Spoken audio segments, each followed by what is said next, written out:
इतिहास गवाह है कि क्रिकेट की धरती पर वर्ल्ड कप में जब भी इंडिया पाकिस्तान के बीच मुकाबला खेला गया है, दुनिया ने एक हाई वोल्टेज मुकाबला देखा है। और यदि उस मैच में सचिन के सामने शोएब अख्तर हों तो क्या ही कहना। साल 2003 50-50 वर्ल्ड कप, उस मैच में सचिन ने एक ऐसा शॉट खेला जो क्रिकेट स्मृतियों में हमेशा हमेशा के लिए अमिट छाप छोड़ गया। उस मैच की शुरुआत होती है, टॉस होता है। पाकिस्तान ने टॉस जीता और पहले बल्लेबाजी करने का फैसला किया। पाकिस्तान की तरफ से सईद अनवर और तौफीक उमर पारी की शुरुआत करने मैदान पर आते हैं और मैच की पहली बॉल जहीर खान ने नो बॉल करी। फिर उसके बाद ये दोनों खिलाड़ियों ने अपने हाथ खोलना शुरू कर दिए और इस मैच के छठे ओवर की पहली बॉल पर नेहरा को तौफीक उमर ने एक चौका जड़ दिया और फिर उसी ओवर की चौथी बॉल को लेट कट खेल एक और चौका लगा दिया। फिर 8वें ओवर की तीसरी बॉल पर तौफीक ने शानदार स्ट्रेट ड्राइव चौका मार दिया और उसी ओवर की 5वीं बॉल पर एक और चौका मार स्कोरबोर्ड को 50 के पार पहुंचा दिया। अब टीम इंडिया की मुसीबत बढ़ती जा रही थी, लेकिन फिर जहीर खान की एक गेंद ने तौफीक उमर की गिल्लियां बिखेर दिया। लेकिन इस विकेट के बाद पूरे स्टेडियम में शोर मच गया। तौफीक 22 रन बनाकर पवेलियन वापस जा रहे थे, लेकिन फिर भी पाकिस्तान को एक अच्छी शुरुआत मिल चुकी थी। इसीलिए अब क्रीज पर बड़े शॉट खेलने के लिए अब्दुल रजाक मैदान पर आते हैं और उसी बीच अनवर ने जहीर खान को एक शॉर्ट बॉल पर चौका जड़ दिया।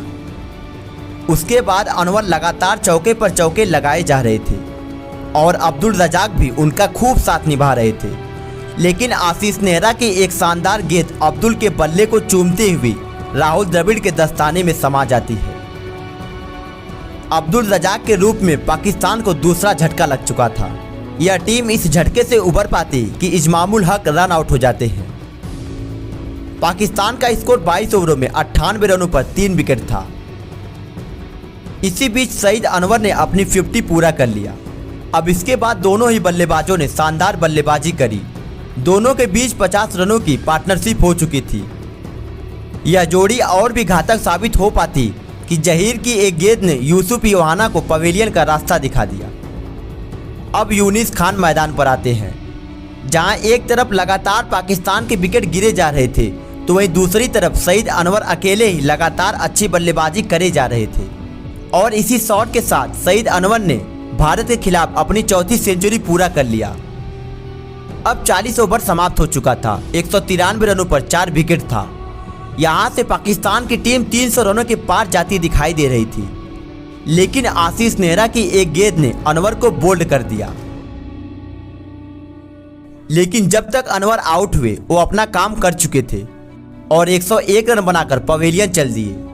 अब शाहिद अफरीदी मैदान पर आते हैं। शानदार शॉट जरूर लगाते हैं, लेकिन 9 रनों के स्कोर पर वो बड़ा शॉट लगाने के चक्कर में आउट हो जाते हैं। यहाँ पाकिस्तान की ऐसी स्थिति थी जहां पाकिस्तान को एक बड़े टारगेट की तरफ शाहिद अफरीदी ही ले जा सकते थे। अब पाकिस्तान की टीम 208 रनों पर अपने 6 विकेट गंवा देती है। यहां से पाकिस्तान का पूरा ओवर खेलना भी बेहद ही मुश्किल लग रहा था, लेकिन यूनिस खान के शानदार 31 रनों की पारी की मदद से पाकिस्तान की टीम 250 रनों के पार पहुंच जाती है। यूनिस 256 रनों के स्कोर पर अपना विकेट गंवा पवेलियन के लिए रवाना हो जाते हैं। पाकिस्तान की टीम भारत के सामने 274 रनों का एक विशाल टारगेट खड़ा करती है। आज के समय में यह टारगेट बहुत बड़ा तो नहीं है, लेकिन उन दिनों यह टारगेट एक अच्छा स्कोर माना जाता था। और साथ में वर्ल्ड कप जैसे हाई वोल्टेज मुकाबले में पाकिस्तान जैसी घातक बॉलिंग अटैक के सामने इस टारगेट को हासिल कर पाना भारतीय टीम के लिए बेहद ही मुश्किल काम था। और इसी के साथ पाकिस्तान टीम बुलंद हौसले के साथ मैदान पर आती है, क्योंकि उसके पास वसीम अकरम, शोएब अख्तर और वकार यूनुस जैसा खतरनाक गेंदबाजी लाइनअप था। लेकिन पाकिस्तान को यह बात पता नहीं थी कि सचिन तेंदुलकर आज की पूरी रात सोए नहीं थे। साथ में दबाव को कम करने के लिए लंच भी नहीं किया था। अब ऐसे हालात में 274 रनों का पीछा करने सचिन सहवाग की जोड़ी मैदान पर आती है। सचिन पहली 2 गेंदों को सम्मान देते हैं, लेकिन फिर भी पहले ओवर से 9 रन निकाल लेते हैं। लेकिन उसके बाद दूसरे ओवर में जो हुआ वो सचिन के भगवान होने की गवाही दे रहा था। दूसरा ओवर शोएब अख्तर लेकर आते हैं। उस वक्त शोएब अख्तर दुनिया के सबसे तेज और खूंखार गेंदबाज बन चुके थे और शोएब अख्तर के पास इस बात का गुरूर भी था और घमंड भी था।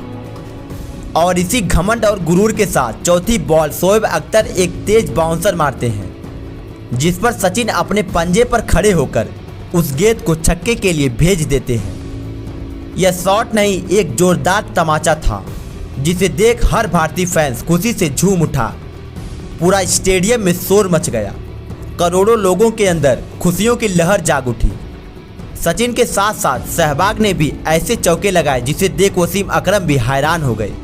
लेकिन तीसरे ओवर की पहली गेंद पर सहवाग ने वकार यूनिस को एक शानदार अपर कट लगाया। एक बार फिर से स्टेडियम खुशी से झूम उठा और इस ओवर की लास्ट बॉल पर सचिन ने एक चौका लगा इस ओवर में 11 रन कूट दिए। अब अगले ओवर में सहवाग ने वसीम अकरम को बैकफुट पंच पर एक जोरदार चौका जड़ स्कोरबोर्ड को आगे बढ़ाया। इसी के साथ भारतीय टीम का 50वां भी पूरा हो चुका था। लेकिन वकार यूनिस की एक गेंद को सहवाग ड्राइव करते हुए शाहिद अफरीदी को कैच थमा बैठे। पाकिस्तान टीम का जोश और जश्न इस विकेट की अहमियत बता रहा था। अब सौरव गांगुली मैदान पर आते हैं। वकार की अगली गेंद सौरव गांगुली के पैड पर लगती है। वकार अपील करते हैं, अंपायर आउट दे देते हैं। पाकिस्तान टीम का जश्न ऐसा था मानो यह मैच जीत ही लिया हो। अब मोहम्मद कैफ मैदान पर आते हैं। वकार अपने हैट्रिक पर थे। भारत 53 रनों के स्कोर पर अपने 2 विकेट गंवा देता है। लेकिन अगले ही ओवर में वसीम अकरम की गेंद पर अब्दुल रजाक ने सचिन तेंदुलकर का एक आसान सा कैच टपका दिया। उसके बाद वसीम ने जो कहा वो माइक में रिकॉर्ड हो गया। वसीम ने गुस्से में अब्दुल रजाक से कहा कि पता है यह किसका विकेट था। एक वक्त के लिए सभी की सांसें थम सी गई थी, लेकिन यह शांति आने वाले तूफान से पहले की शांति थी, क्योंकि अब मैदान पर एक ऐसा तूफान आने वाला था जो अपने साथ सब कुछ उड़ा ले जाने वाला था। दुनिया की best bowling lineup Sachin Tendulkar के आगे घुटने टेक देती है। सचिन तेंदुलकर जब एक बार शुरू हुए तो रुकने का नाम ही नहीं लिया। लगातार चौके पे चौके लगाए जा रहे थे। क्या शोएब की रफ्तार, क्या वसीम की स्विंग और क्या ही वकार की रिवर्स स्विंग। सचिन के आगे सबकी गेंदबाजी धराशायी हो चुकी थी, जिसकी तिकड़ी के आगे पूरी दुनिया के बड़े से बड़े बल्लेबाज हथियार डाल देते थे। तो वहीं आज यही तिकड़ी सचिन के आगे बेबस दिखाई दे रही थी। उन्हीं के साथ मोहम्मद कैफ भी पाकिस्तानी गेंदबाजों की जमकर खबर ले रहे थे और चौके पे चौके लगाए जा रहे थे। 11 ओवर में भारत का स्कोर 100 रनों के पार जा चुका था। दोनों के बीच 50 रनों की पार्टनरशिप हो चुकी थी। लेकिन उसी बीच सचिन तेंदुलकर को क्रैम्प्स की शिकायत देखने को मिली। सचिन तेंदुलकर को थोड़ा ट्रीटमेंट दिया गया। उसके बाद सचिन तेंदुलकर फिर से वापस मैदान पर आए और उसी अंदाज में आए और एक बार फिर से दर्द के बावजूद भी सचिन खेल रहे थे और मानो आज भगवान खुद मैदान पर आए थे। और इतने दर्द के बावजूद भी सचिन तेंदुलकर चौके पे चौके लगाए जा रहे थे। सचिन ऐसी बल्लेबाजी कर रहे थे मानो आज भगवान खुद मैदान पर खेलने आए हो। आज पाकिस्तान गेंदबाजों की ऐसी पिटाई हो रही थी मानो वो मार ना खाने की दुआही दे रहे थे। लेकिन 155 रनों के स्कोर पर 35 रन बनाकर मोहम्मद कैफ अफरीदी की गेंद पर प्लेड ऑन आउट हो जाते हैं और अभी भी भारत को 28.3 ओवरों में 119 रनों की जरूरत थी। सचिन तेंदुलकर और मोहम्मद कैफ के बीच 102 रनों की पार्टनरशिप टूट जाती है। अब राहुल द्रविड़ मैदान पर आते हैं और सचिन तेंदुलकर 85 के स्कोर पर क्रीज पर मौजूद रहते हैं। लेकिन सचिन की समस्या इतनी बढ़ चुकी थी कि सहवाग को उनके रनर के रूप में मैदान पर आना पड़ा। अब सचिन तेंदुलकर 98 रनों पर होते हैं और एक बार फिर से गेंद शोएब अख्तर के हाथ में थी और शोएब अख्तर की एक तेज बाउंसर ने सचिन की पारी को वहीं खत्म कर दिया। इसी बाउंसर के साथ, इसी विकेट के साथ सचिन तेंदुलकर को 98 रनों पर आउट कर शोएब अख्तर ने अपना बदला ले लिया। सचिन अपने शतक से चूक गए, लेकिन सचिन ने 98 रन मात्र 75 गेंदों पर बनाए थे और अभी भी भारत को यह मैच जीतने के लिए 133 गेंदों पर 97 रनों की जरूरत थी। रिक्वायर्ड रन रेट कम था क्योंकि सचिन ने जोरदार बल्लेबाजी करी थी। अब युवराज सिंह मैदान पर आते हैं। मैदान पर आते ही चौका लगाते हैं, लेकिन यह तो सिर्फ शुरुआत थी। सचिन तेंदुलकर जहां से पारी को छोड़ के गए थे, युवराज सिंह मानो उसी पारी को वहीं से शुरुआत कर रहे हों और लगातार चौके पर चौके लगाते जा रहे थे। ऐसे दर्शनीय शॉट लगा रहे थे कि पाकिस्तानी खिलाड़ी भी इस शॉट का लुत्फ उठा रहे थे। राहुल द्रविड़ भी शानदार बल्लेबाजी कर रहे थे। वो भी युवराज का खूब साथ निभा रहे थे और इसी बीच युवराज इस चौके के साथ 49 रनों पर पहुंच जाते हैं और इसी सिंगल के साथ युवराज सिंह ने अपनी 50 पूरा कर लिया और इन दोनों के बीच 99 रनों की नाबाद पार्टनरशिप हुई। और राहुल द्रविड़ के इस चौके के साथ पाकिस्तान टीम के हाथ में एक बार फिर से हार ही हाथ आई और वर्ल्ड कप में लगातार हारने के रिकॉर्ड को बरकरार रखा। पूरी भारतीय टीम जश्न मना रही थी। यह भारतीय टीम का स्कोर कार्ड है जिसकी मदद से पाकिस्तान को धूल चटाया है। और ये रहा पाकिस्तान गेंदबाजों का हाल। शोएब अख्तर ने तो 10 ओवरों में 72 रन लुटा दिए। और यदि यह वीडियो पसंद आई हो तो वीडियो को लाइक और शेयर जरूर कीजिएगा और अभी तक चैनल को सब्सक्राइब नहीं किया है तो चैनल को सब्सक्राइब भी जरूर कर लीजिए।